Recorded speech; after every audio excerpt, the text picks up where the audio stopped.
원래 근본 성지순례의 최대 목적지는 반모섬이었어요. 근데 아쉽게도 반모섬에는 못 갔습니다. 전쟁 여파로 인해서 반모섬에 가는 배들이 다 취소가 되었어요. 그래서 나중에 성도님들과 함께 가라는가 보다 그렇게 생각하고 이번에는 소아시아 7교회를 중심으로 해서 사도 바울의 여정을 다시 한번 밟았습니다.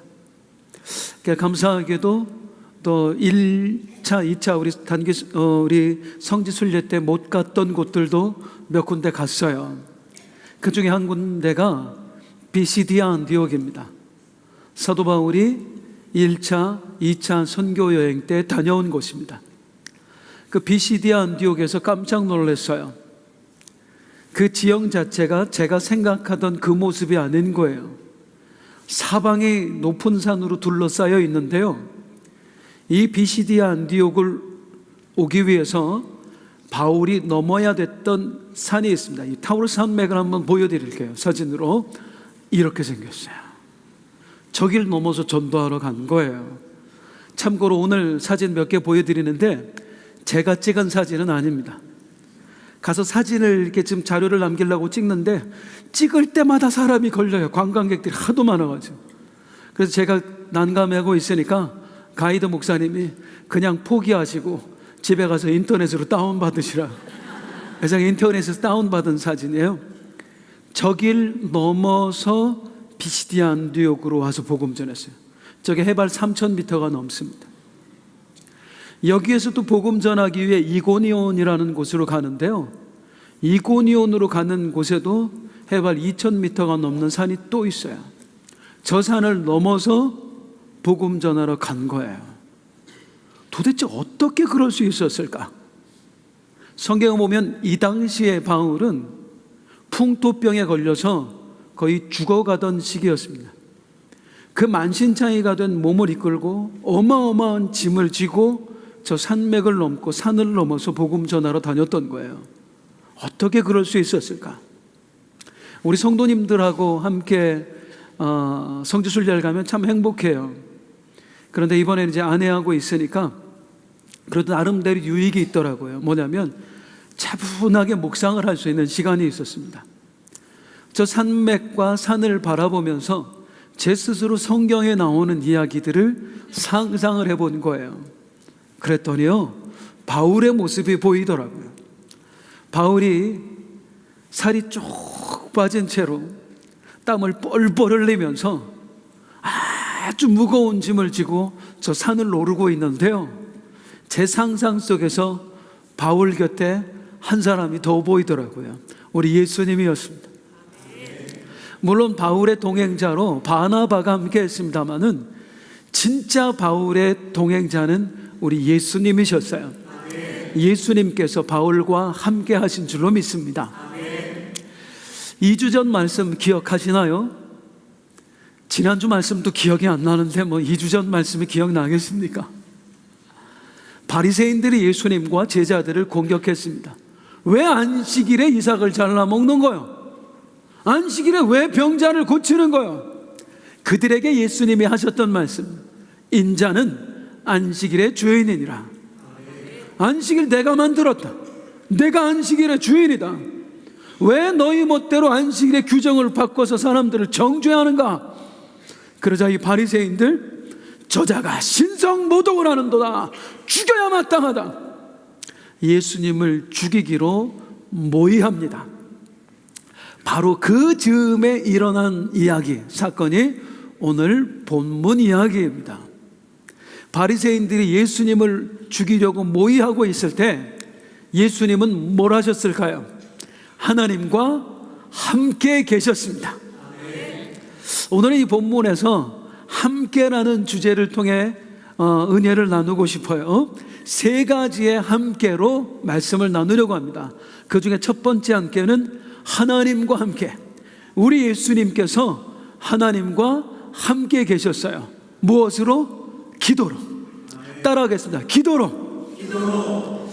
우리 원로 목사님한테 대답하지 말라는 엄명을 들으셨나요?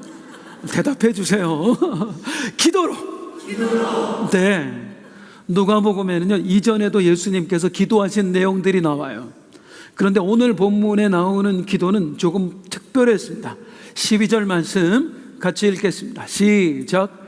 이때에 예수께서 기도하시러 산으로 가사 밤이 새도록 하나님께 기도하시고, 예수님 기도하러 산으로 가셨대요. 하나님과 독대하시기 위해서 가셨다는 겁니다. 예수님 밤이 새도록 기도하셨대요. 정말 간절히 기도하셨다는 거예요. 우리 예수님 뭐 때문에 하나님과 독대하려고 하셨고, 또 뭐 때문에 밤이 새도록 간절히 기도하셨을까요? 이거 하려고 그러신 겁니다. 시작. 밝음에 그 제자들을 부르사 그 중에서 12를 택하여 사도라 칭하셨으니, 12명의 사도를 선택하기 위해서요. 한 가지 질문 드리겠습니다. 예수님의 제자가 몇 명일까요?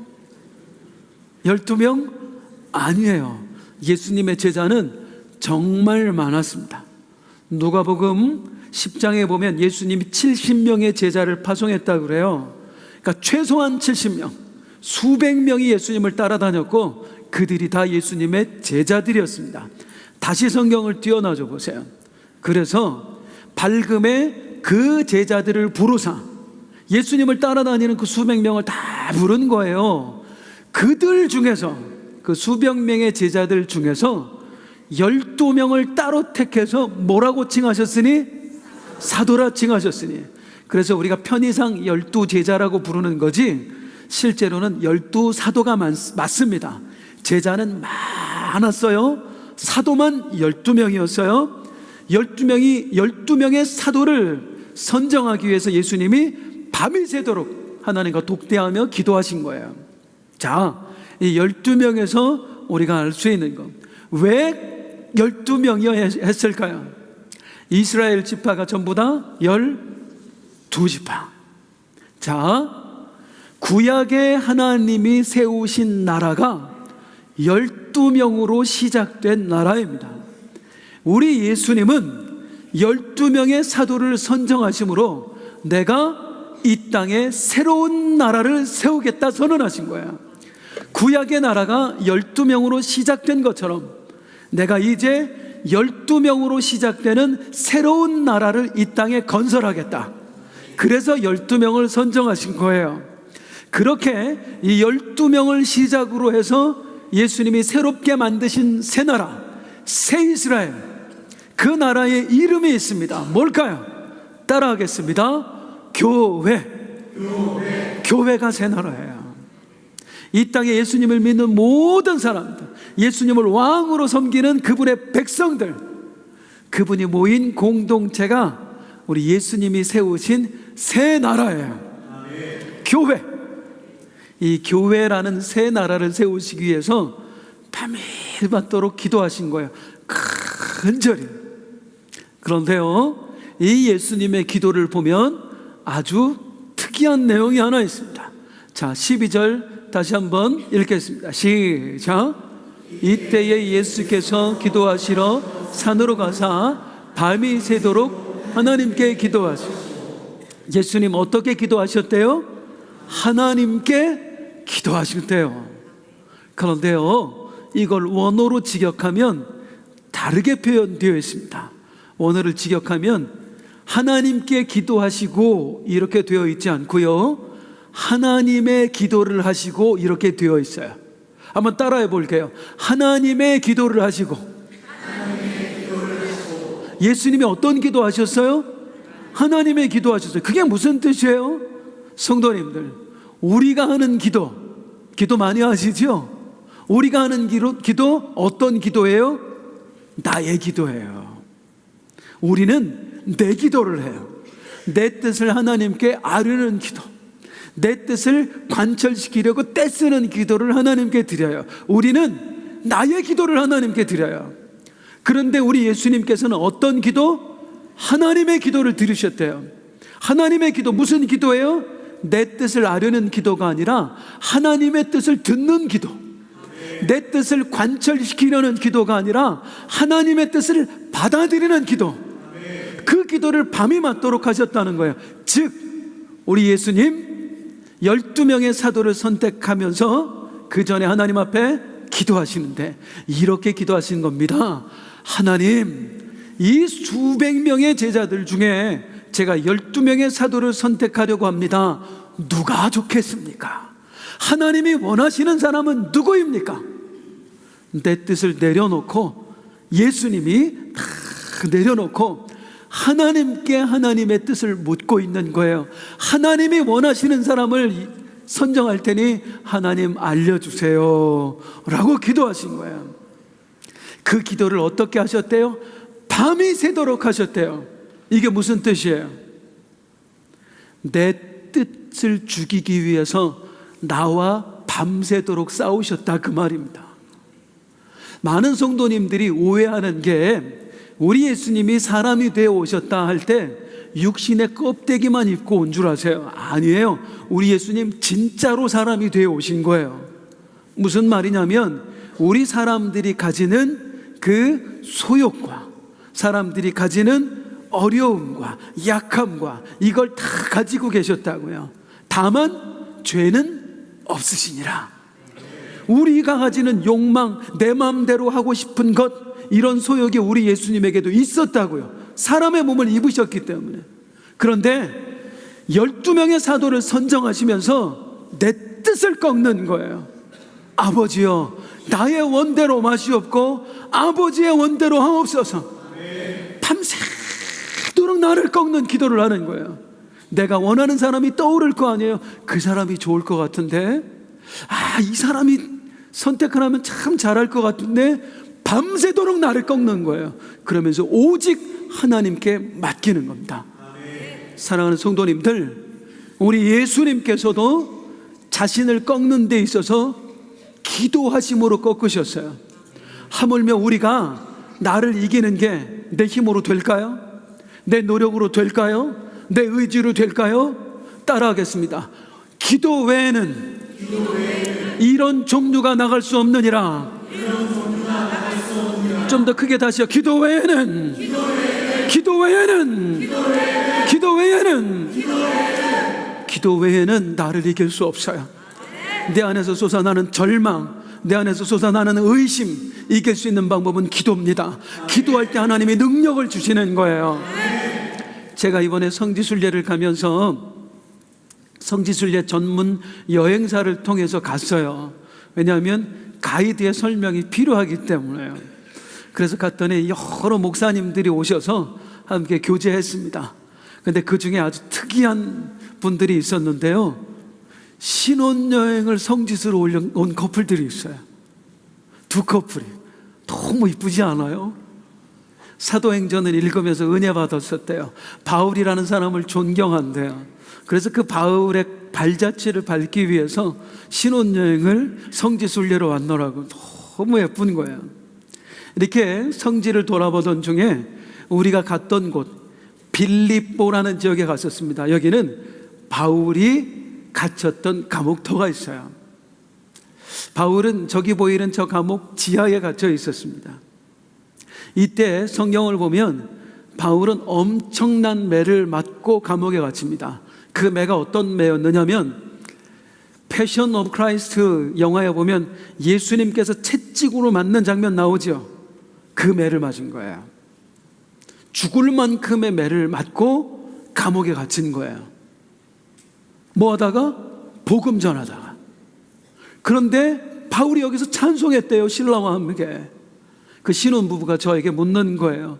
목사님, 이런 곳에서 어떻게 찬송할 수 있었을까요? 그런 상황에서 어떻게 찬송이 나올까요? 어떻게 그럴 수 있었을까요? 성경에 해답이 나옵니다. 자, 사도행전 16장 25절 시작. 한밤중에 바울과 실라가 기도하고 하나님을 찬송하며 죄수들이 듣더라. 따라하겠습니다. 기도하고 찬송하며 기도하고 찬송하며 기도하고 찬송하며. 처음부터 찬송이 나왔던 게 아니에요. 처음부터 감사가 나왔던 게 아니에요. 처음에는 원망이 나오고, 처음에는 불안하고 초조하고 염려스럽고, 그런데 꿇어 엎드려 기도 시작하는 거예요. 하나님 아버지, 혹시 죽는 거 아닐까요? 이대로 사명 감당하지 못하는 거 아닐까요? 하나님, 내가 복음 전하다가 왜 이렇게 되었을까요? 기도하고 기도했더니 성령께서 힘을 주셔서 그 두려움이 변하여 내 기도 되었고, 전날의 한숨 변하여 내 노래 되었네. 기도가 불평을 찬송으로 바꿔낸 줄로 믿습니다. 기도가 원망을 찬송으로 바꿔낸 줄로 믿습니다. 기도가 능력이에요. 나를 이기는 건 기도밖에 없어요. 기도가 승리의 비결이에요. 기도를 놓아버린 성도님들이 있다면 다시 붙잡기를 원합니다. 기도가 여러분을 살립니다. 기도가 아니고는 이런 종교가 나갈 수 없느니라. 예수님도 자기 자신을 이기기 위해서 기도하셨다면 하물며 우리가 기도하지 않고는 나를 이길 수 없다. 따라하겠습니다. 기도가 능력이다. 기도가 능력이다. 기도가 능력인 줄로 믿습니다. 예수님, 하나님과 함께 제자들의 선정을 앞두고 기도하면서 하나님과 함께 하셨어요. 오늘 본문에 등장하는 두 번째 함께는 12의 함께입니다. 12명의 사도가 함께 했어요. 이 12사도 이름 다 혹시 아시나요? 성경으로 확인해 보겠습니다. 시작. 곧 베드로라고도 이름을 주신 시몬과 그의 동생 안드레와 야고보와 요한과 빌립과 바돌로메, 마테와 도마와 알페오의 아들 야고보와 셀루시라는 시몬과 야고보의 아들 유다와 예수를 파는 자들 가론 유다라. 시간이 되면 이 12명 이름이 담긴 노래를 한번 부르고 싶은데 좀 그러기는 어려울 것 같고, 일단 12명의 사도만 확인을 했었습니다. 이 12명의 사도, 이 12은 우리에게 하나님 나라가 어떤 곳인지, 교회가 어떤 곳인지를 알려줍니다. 이 12에 담긴 의미가 있어요. 먼저 이 12명 어떤 사람들이었지요? 자격이 없는 사람들이었습니다. 이 당시에 예수님을 따라다니는 사람 정말 많았다고 했어요. 그 중에 잘난 사람들이 있었을 거예요. 사람들에게 인정받는 재원들도 많이 있었을 거예요. 그런데 그 중에서 예수님이 아니지요. 하나님이 선택하신 거죠. 예수님이 수용하시고 하나님이 선택하신 12명은 어떤 사람들이냐면 못 배운 사람, 또 죄인이라고 불리는 사람, 한마디로 자격 없는 사람들이었습니다. 자격 없는 사람 12명으로 새로운 나라를 열어가시는 거예요. 왜요? 사랑하는 성도님들, 인간의 죄가 어디서 비롯되었지요? 내가 하나님 되려는 데서 시작이 되었어요. 내가 하려는 데서 시작이 되었어요. 나야, 나밖에 없어. 여기서 인간의 죄가 시작되었어요. 그 죄인들을 불러 다시 하나님 나라를 세우는 데 있어서 우리 하나님에게 꼭 필요한 사람, 어떤 사람이냐? 내가 없는 사람입니다. 내 능력으로는 당신의 나라에 갈 수 없습니다. 나는 죄인입니다. 나는 아무것도 아닙니다. 오직 은혜가 아니면 안 되는 사람, 그런 사람들로 하나님의 나라가 세워지는 거예요. 그래서 우리 하나님께서는 자격 없는 자들을 불러서 그 나라를 시작하시는 겁니다. 베드로, 요한, 야고보. 자, 이렇게 자격 없는 자들로 시작된 나라가 하나님 나라다 하는 걸 보여주기 위한 구성원이 12이었고요. 또 그 12는 어떤 사람들이었느냐 하면요, 서로가 너무 다른 사람들이었어요. 이 12 안에 베드로, 야고보, 요한이 있었는데 이 사람들은 직업만 똑같았지요. 평생 라이벌, 왼수도 이런 왼수가 없어요. 예수님 돌아가실 때까지 싸워요. 또 그 12 중에 누가 있었느냐면 세리 마태가 있었고요, 또 열심당원이라고 하는 시몬이 있었어요. 세리는 그 당시에 로마에 부역하는 사람, 열심당원은 로마에 맞서 싸우는 사람, 이 사람들이 함께 있었어요. 우리로 치자면 예수님이 모은 사도들 중에 친일파도 있었고 독립군도 있었다, 그 말입니다. 물과 기름 도저히 섞일 수 없는 사람들이 그 열둘 중에 함께 있었어요. 뭘 보여주신 거예요? 내 나라는 어떤 나라? 원수도 하나 되는 나라. 서로 다른 사람이 함께 할 수 없는 사람들이 함께 하는 나라. 그게 내가 세울 새 나라다. 그걸 이 서로 다른 열둘로 보여주시는 거예요. 그래서 장차 하나님 나라는 어떻게 세워지는가, 어떤 사람들로 구성되는가, 구약의 이사야 선지자를 통해 하나님께서 알려주신 바가 있습니다. 자, 이사야 11장 6절에서 8절. 하나님 나라는 어떤 사람, 교회는 어떤 사람들로 구성되는지 한번 보세요. 시작. 그때에 이리가 어린 양과 함께 살며 표범이 어린 염소와 함께 누우며 송아지와 어린 사자와 살진 짐승이 함께 있어 어린 아이에게 끌리며 암소와 곰이 함께 먹으며 그것들의 새끼가 함께 엎드리며 사자가 소처럼 풀을 먹을 것이며 젖 먹는 아이가 독사의 구멍에서 장난하며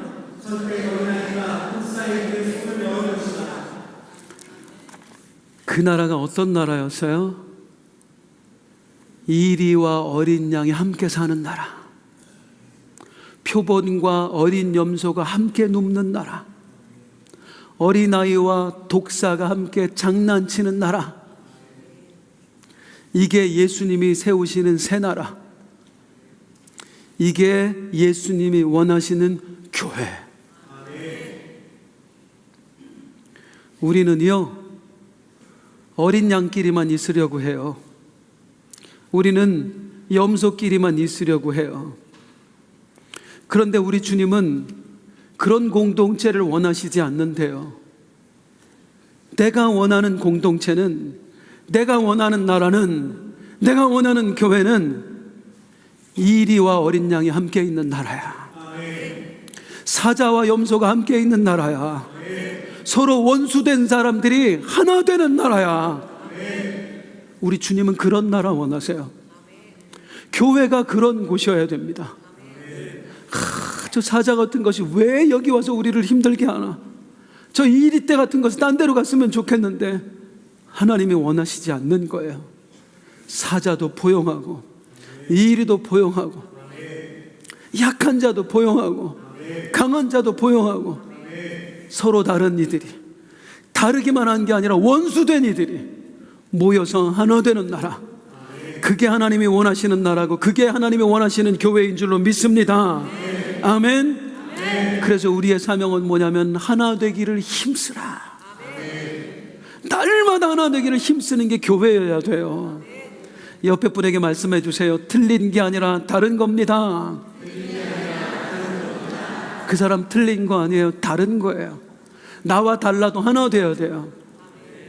원수도 하나 되는 곳, 그게 교회인 줄로 믿습니다.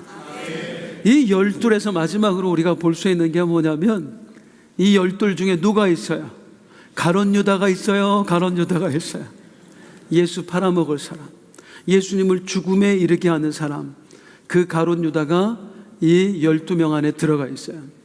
예수님 입장에서 생각해 봐요. 얼마나 불편해요. 나를 팔아먹고 나를 배신할 건데 하루하루 얼굴 보기가 불편하지 않겠어요? 힘들지 않겠어요? 그런데 하나님은 이 가룟 유다를 너의 사도로 받아들이라고 하신 거예요.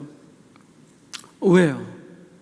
사랑하는 성도님들, 우리 예수님의 사명이 무엇입니까? 제자들 데리고 다니면서 그들에게 제자 훈련시키는 거, 물론 예수님의 사명입니다. 많은 곳에 다니면서 복음 전하고 사람들의 병을 고치시는 거, 물론 예수님의 사명입니다. 그런데 진짜 예수님의 사명은 뭐죠? 십자가에서 죽으시는 거예요. 그래서 온 인류를 구원하시는 거예요. 이 사명을 위해서 가룟 유다가 반드시 필요하다고요. 예수님을 팔아넘길 사람, 예수님을 팔아넘겼다고 할 때 단순히 돈 받고 제가 예수예요 이렇게 했다는 게 아니에요. 예수를 모함했다는 거예요. 없는 죄명을 만들고 예수님이 하지도 않은 이야기를 하면서 예수님이 마치 반란을 일으킨 것처럼 꾸며댔다는 이야기예요. 그 가룟 유다가 있어야만 예수님이 십자가에 못 박혀 죽을 수 있다고요. 그래서 나를 위해서라면 이 가룟 유다 같은 자는 필요 없지만 하나님이 나에게 맡기신 사명을 위해서라면 이 가룟 유다라는 자가 예수님에게 꼭 필요했던 거예요. 우리의 신앙생활도 마찬가지예요. 때로는 가룟 유다 같은 환경, 가룟 유다 같은 사람을 하나님께서 나에게 허락하실 때가 있어요. 그럼 우리는 이해가 안 된다고. 왜 이런 일을 허락하시죠? 나 너무 싫어요, 하나님. 만약에 우리가 신앙생활하는 목적이 천국 가는 것으로 그친다면 그 가룟 유다 같은 환경 필요 없죠. 우리가 신앙생활하는 게 이 땅에서 복 받는 게 목적의 전부라면 그런 어려운 환경 전혀 필요 없죠. 그런데 우리가 신앙생활하는 진짜 목적은 뭐예요? 하나님이 나에게 맡기신 사명을 위해서예요. 사랑하는 성도님들, 천국 예수 믿으면 갑니다. 예수 믿으면 복 받습니다. 그게 전부면 어린아이 신앙이에요. 우리 하나님 앞에 가서 할 말이 있어야죠. 진짜 예수 믿는 사람에게 주어진 축복은 뭐냐면 사명입니다. 그 사명을 감당하는 데 있어서는요, 때로 이 가룟 유다 같은 환경이 필요한 거예요. 내가 너무나 불편하고 너무나 억울하고 너무나 힘든 상황들이 나한테 필요한 거예요. 제 이야기로 드리면 제 인생에 참 아픔이 많았습니다. 특별히 몸이 너무너무 아팠어요. 그 당시는 하나님이 이해가 안 됐어요. 왜 나에게 이런 어려움을 허락하십니까? 어떤 분이 얘기하세요. 더 큰 복을 받을 거라고. 난 복 같은 거 필요 없다고. 아니, 복 받으려고 어려움 겪어요? 차라리 어려움 없이 그냥 사는 게 낫죠. 그런데 제가 사명자가 되어서 사명을 감당해 보니까 이제서야 알 것 같아요. 하나님이 허락하셨던 그 어려움이 없었다면 저는 지금 이 사명 감당 못해요. 저요, 지금도 정말 부족한 영성이지만 저 하나님 없이 못 삽니다. 그런데 이 하나님 없이 못 사는 영성, 제 어려움이 있었기 때문에 갖게 된 거예요. 저 목사로서요, 우리 성도님들에게 어려움이 있다, 아픈 사람이 있다 그러면은요, 막 눈물 나요. 마음이 아프다고. 근데 저는 원래 그런 사람이 아니에요. 남의 아픔에 그렇게 관심 있는 사람이 아니라고요. 그런데 제가 그 아픔이라는 과정을 통과하면서 저도 모르게 가진 마음이에요. 죄송합니다. 어제도 누가 아프다는 이야기를 오자마자 듣고 얼마나 가슴이 아프던지. 이런 목사가 저절로 되는 게 아니고, 이 사명을 저절로 감당할 수 있는 게 아니고, 하나님이 나에게 허락하셨던 가룟 유다 같은 환경이 나를 만들어낸 거예요. 그래서 내가 오늘 이 사명을 감당하는 자가 된 거예요.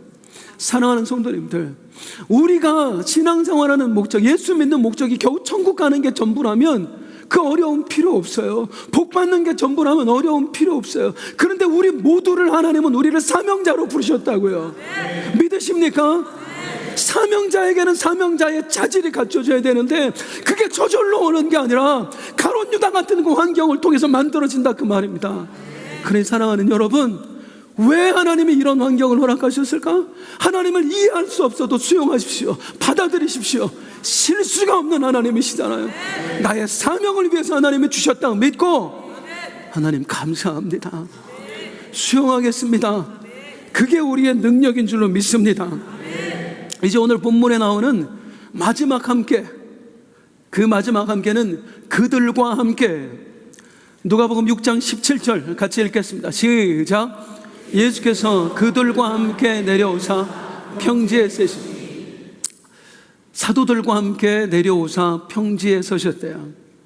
그런데 이상하지 않아요? 산 위에는 같이 올라갔어요? 예수님 혼자 올라갔어요? 다시 물을까요? 예수님 혼자 올라가셨어요? 예수님 혼자 올라가셨어요? 근데 왜 같이 내려왔다 그러죠? 여기 강조점은 같이 내려왔다가 아니에요. 내려오셔서 함께 하셨다. 그게 이 문장의 강조점이에요.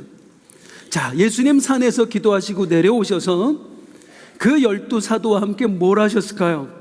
복음 전하셨습니다. 병자들을 치료하셨고요, 귀신 들린 자를 고쳐드셨어요. 여기서 중요한 건 누구에게 그렇게 하셨는가가 중요해요. 그들이 누구인가? 예수님께 복음 들은 사람, 또 제자들과 함께 누구를 고치셨는가가 중요한 거예요. 누구냐? 6장 17절입니다. 시작. 예수께서 그들과 함께 내려오사 평지에 서시니 그 제자의 많은 무리와 예수의 말씀도 듣고 병 고침을 받으려고 유대 사방과 예루살렘과 두로와 시돈의 해안으로부터 온 많은 백성, 유대 사방과 예루살렘에서 예수님께 왔대요. 두로와 시돈의 해안으로부터 왔대요. 예수님 지금 계신 곳이 어디? 갈릴리예요? 갈릴리예요? 예수님 갈릴리에 계신데 예루살렘 사람들이 왔대요. 수도에서. 우리로 표현하면 예수님 강원도에서 사역하시는데 서울, 경기도 사람들이 몰려온 거예요. 이 한 문장이 뭘 뜻하냐면 예수님이 전국의 명성이 퍼졌다 그 얘기예요. 전국적으로. 자, 더 중요한 건 뭐냐면 어디에서도 왔다? 두로와 시돈에서. 두로와 시돈은 이방 사람들입니다. 이스라엘 사람들이 아니라 이스라엘 사람들이 개처럼 여기는 이방 사람들이 왔다는 겁니다. 이걸 통해서 예수님이 뭘 보여주시냐면 내가 이루고 싶은 나라는 혈통으로 모이는 나라가 아니라 믿음으로 모이는 나라다. 이스라엘 자손이 아니어도 예수님을 믿기만 하면 누구나 구성원이 될 수 있는 나라, 그게 내가 만들고자 하는 나라다. 지난주 우리 원로 목사님 설교하시는 거 들어봤더니 돈으로도 못 가요 하나님 나라. 네, 혈통으로도 안 되고 힘으로도 안 되고 재주로도 능력 아무것도 안 되고 오직 믿음으로만 올 수 있는 나라. 믿음 있으면 누구나 올 수 있는 나라. 그 나라를 이루고 싶대요. 그래서 예수님 여기에서 어떤 문장이 표현되어 있느냐면요, 자 다시 한번 보세요. 시작. 예수께서 그들과 함께 내려오사 평지에 서시니. 어디에 서시니? 평지에. 아니 그냥 산에서 내려왔다 하면 되지 뭐 평지에 서시니 그런 표현을 써요. 예수님이 만들고자 했던 나라가 이런 나라다라는 표현이에요. 예수님은 어떤 나라를 원하셨냐면 따라하겠습니다. 평지의 나라. 평지의 나라예요. 모두가 같은 라인에 서 있는 평등한 평지의 나라. 이스라엘 사람, 높은 산 위에 있는 이스라엘 사람, 골짜기 위에 있는 이방인, 구분 없이 모두가 믿음만 있으면 평지에 설 수 있는 나라. 많이 배운 사람, 못 배운 사람이 아니라 믿음만 있으면 함께 할 수 있는 나라. 건강한 사람, 약한 사람 구분하지 않고 믿음만 있으면 함께 있을 수 있는 나라. 남자와 여자 구분하지 않고 믿음만 있으면 함께 있을 수 있는 나라. 평지의 나라. 그게 하나님 나라예요. 믿음만 있으면 누구나 동참할 수 있는 나라. 그렇다는 얘기는요, 교회 역시 어떤 곳이 돼야 된다는 거예요? 평지의 교회가 돼야 돼요.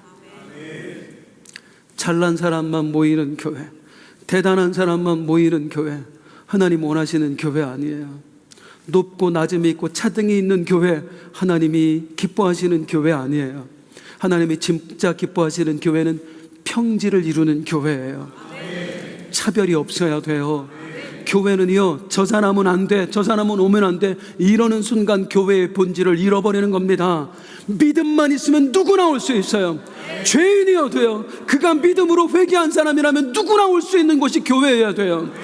평생에 우리가 꿈꾸는 교회, 하나님 차별이 없는 교회 되게 하여 주옵소서. 누구나 올 수 있는 교회 되게 하여 주옵소서. 우리 안산 빛나교회 평지의 교회가 되게 하여 주옵소서. 따라하겠습니다. 평지의 교회. 다시 한번 평지의 교회. 우리 함께 그런 교회 만들어가 봐요, 성도님. 평지의 교회, 이게 진짜 주님이 원하시는 교회예요. 그걸 이루기 위해서요, 우리 예수님 제자들 다양하게, 원수된 사람들까지 다양하게 부르셔서 그들부터 평지를 이루게 하셨습니다. 그리고 그들에게 내리신 명령, 예루살렘과 온 유대와 사마리아와 땅끝까지 이르러 내 증인이 되라. 예루살렘 사람도, 유대 사람도, 사마리아 사람도, 땅끝에 있는 이방인도 다 모아서 이 평지의 나라에 서게 하라, 살게 하라. 그게 오늘 말씀에 담긴 의미예요. 예수님과 함께. 네, 성도님들 마지막으로 함께 한번 여쭙겠습니다. 이 12명의 사도들 예수님께 특별히 선택되었습니다. 그리고 무려 예수님과 함께 했습니다. 예수님과 함께 자고요, 함께 밥 먹고요, 함께 대화하고요. 예수님 십자가 지시기 전에 최후의 만찬 하시잖아요. 수백 명 따라다녔는데 그 안에 들어간 건 12명밖에 없어요. 축복이에요, 축복이에요. 특권이에요, 특권이에요. 사람들 엄청나게 부러워했을 거예요. 이야, 나도 저 안에 들어가고 싶다. 나도 저 12명 안에 소속되었으면 얼마나 좋았을까. 아마 제자들 모르긴 몰라도 목에 힘께나 주고 다녔을 겁니다. 우리 이런 사람이야. 우리 예수님과 함께인 사람이야. 너희들과 달라. 특권이에요, 축복이에요. 그런데 이 예수님과 함께인 제자들, 그 마지막이 어떠했습니까? 마지막도 예수님과 함께였습니다. 다 예수님과 같은 마지막을 맞아요. 어떤 사람은 예수님처럼 십자가에 못 박혀 죽고, 어떤 사람은 목이 잘려 죽고요, 어떤 사람은 사지가 찍힌 채로 죽고요, 어떤 사람은 도끼가 내리쳐서 반으로 쪼개져 죽어요. 12명. 물론 가룟 유다는 아니었습니다. 사도 요한도 순교는 하지 않습니다. 근데 사도 요한은요, 죽이려고 끓는 기름가마에 넣는데 하나님이 살려주세요. 평생 온몸에 화상 입고 진물 나는 몸으로 죽을 때까지 살았던 사람이 사도 요한이에요.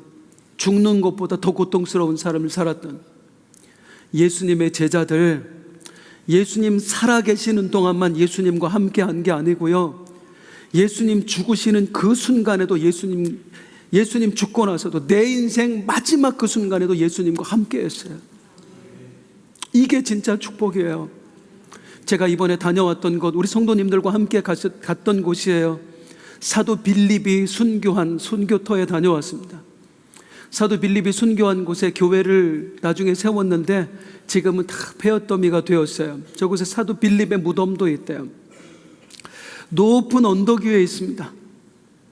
이 언덕에서 제가 이제 몇 사람 안 올라갔어요. 힘들다고. 저는 올라가 보고 싶어서 그 목사님들 꼬셔서 우리 꼭 가봐야 된다고, 그 힘든 사람들 신혼부부랑 꼬셔서 제가 올라갔어요. 그래서 이 높은 곳에서 쫙 내려다보는데 이 아래 뭐가 있는 줄 아십니까? 온천이 흐르고 있어요.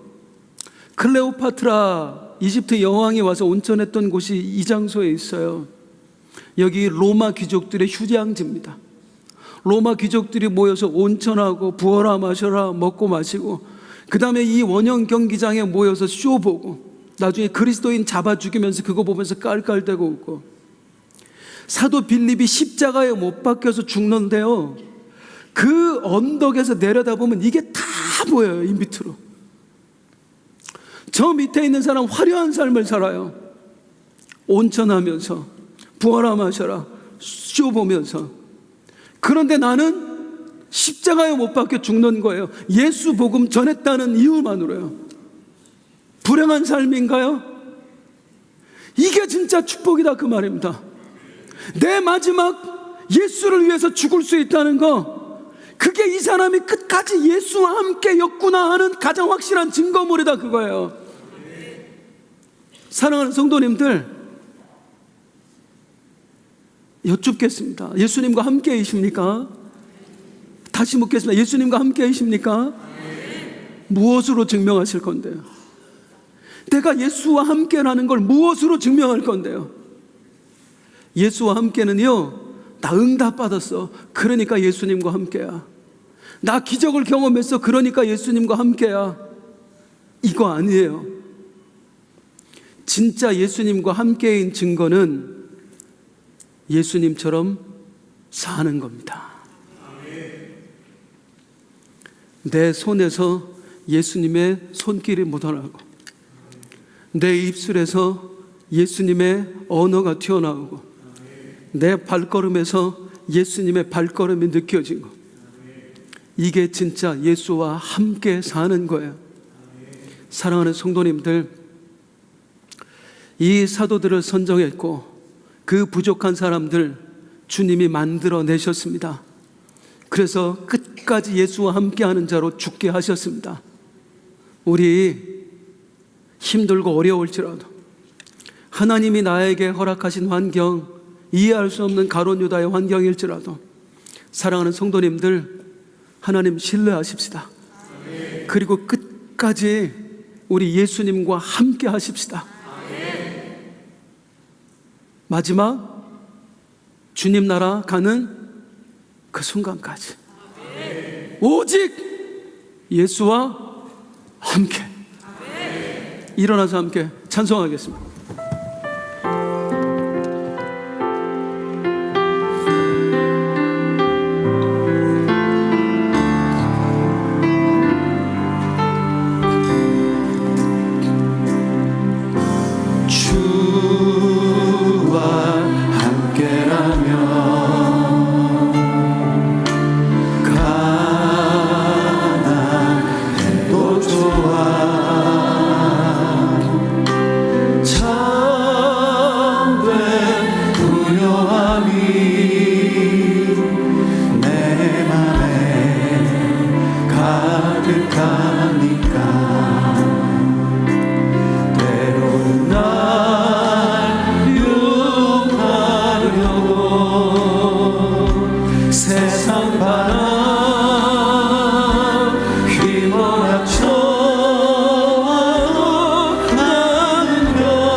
주와 함께라면, 주와 함께라면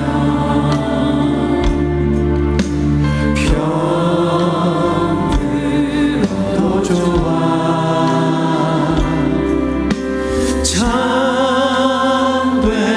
강건함이 내 맘에 가득하니까